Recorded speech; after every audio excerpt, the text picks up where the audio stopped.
नमस्कार, गुलमोहर किचनमध्ये आपलं सर्वांचं स्वागत आहे. तर तुम्ही बेसन पीठ एकदा या मुरमुऱ्यामध्ये टाकून बघा. एकदम मस्त अशी आणि भन्नाट चवीची ही रेसिपी तयार होते. त्यासाठी सुरुवातीला 1 वाटी मुरमुरे घ्यायचे आहेत. त्यानंतर बेसन पीठ घ्यायचं आहे 2 चमचे. त्यानंतर यामध्ये घालायचा आहे 2 चमचा रवा. आता रवा इथे तुम्ही बारीकही वापरू शकता. व्यवस्थित असं हे मिक्स करून घ्यायचं आहे.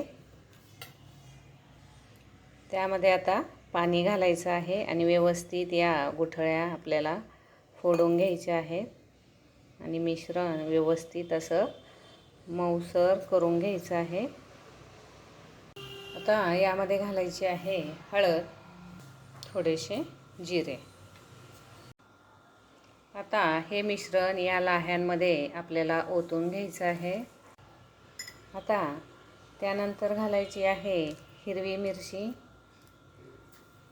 कांदा घालायचा आहे आवडीनुसार. किसलेली इथे मी काकडी घेतलेली आहे. आता तुम्ही काकडीऐवजी इथे गाजर, टोमॅटोसुद्धा घेऊ शकता. त्यानंतर घालायची आहे कोथिंबीर. चवीनुसार मीठ घालायचे आणि हे मिश्रण आता सर्व व्यवस्थित असं मिक्स करून घ्यायचं आहे.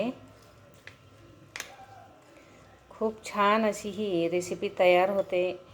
हा व्हिडिओ स्किप न करता पूर्ण पहा आणि आवडल्यास मात्र एक लाईक आणि सबस्क्राईब करायला विसरू नका.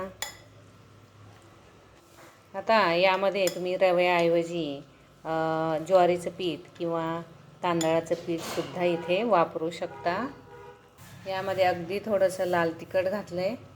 मस्त अशी ही मुरमुऱ्याची रेसिपी तयार होणार आहे. मुलं तर खूप आवडीने खातील आणि खूप पौष्टिक अशी आहे आणि ही तुम्ही खरं टिफिनलासुद्धा देऊ शकता लहान मुलांच्या. आता एक पॅन घ्यायचा आहे किंवा एखादा तवा घेतला तरी पण चालू शकतं.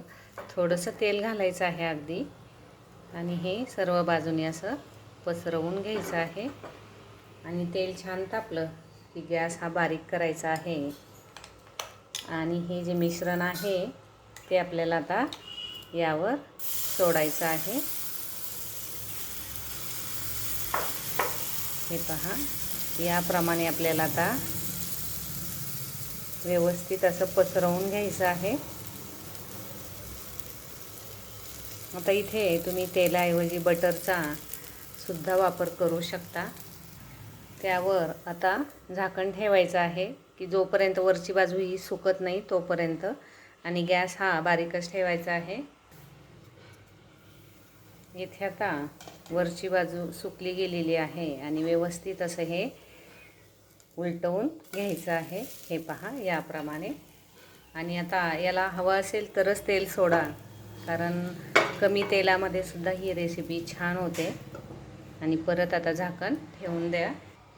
आता झाकण काढून घ्यायचं आहे आणि घरामध्ये जर चीज असेल तर यावर तुम्ही थोडंसं चीजसुद्धा किसून घालू शकता, कारण हे मी मुलांसाठीच बनवलेलं आहे. त्यामुळे थोडेसे प्रोटीन पोटात गेलेच पाहिजे.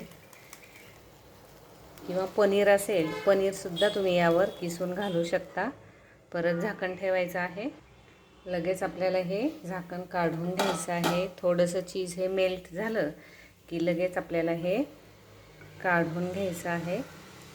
हे पाहू शकता एकदम छान असं हे झालेलं आहे. याचप्रमाणे सर्व थालीपीठ म्हणा किंवा पॅनकेक म्हणा, याप्रमाणे आपल्याला करून घ्यायचे आहेत. त्याचप्रमाणे सर्व थालीपीठ करून झालेले आहेत आणि मस्त असे सॉसबरोबर हे तुम्ही खाऊ शकता, मुलांना देऊ शकता. हा व्हिडिओ तुम्हाला जर आवडला असेल तर लाईक, शेअर, कमेंट आणि सबस्क्राईब करायला मात्र विसरू नका.